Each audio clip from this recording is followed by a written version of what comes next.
নেশাভাং করার জন্য একটু ফাঁকা জায়গায় লোকজন খোঁজে।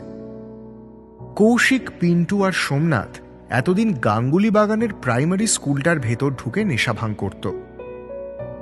কিন্তু ইদানিং সেখানে গেলে বড় সমস্যা হয়। সরকার থেকে সিসিটিভি লাগিয়েছে, দুবার স্কুলের দারোয়ান ওদের সাবধানও করেছে।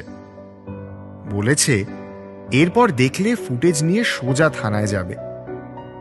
বেকার ঝঞ্ঝাটে জড়াতে কেউই রাজি নয়। তাই বাধ্য হয়ে ওরা একটা নতুন ঠেক খুঁজছিল, যেখানে লোকজনের যাতায়াত কম হবে, আবার কাছে পিঠেও হবে। পিন্টুই প্রথম বুদ্ধিটা দিল। অনেকক্ষণ ভেবেচিন্তে বলল, ভাই, তেমাথার পাশের কবরখানায় বসলে কেমন হয়? কৌশিক তো শুনেই আপত্তি করল, মানে ইয়ার কি হচ্ছে নাকি, ওইসব জায়গায় কি বসে? কিন্তু ওর আপত্তি ধোপে টিকল না। সোমনাথ বলল, বসে না মানে? আলবাত বসে। সাউথ পার্ক স্ট্রিট সিমেট্রিতে কবরের ওপর বসে লোকে প্রেম করে রে, চুমু খায়, কবিতা লেখে, জয়েন্ট বানায়। কৌশিকের এ ব্যাপারে কোনো ধারণাই ছিল না।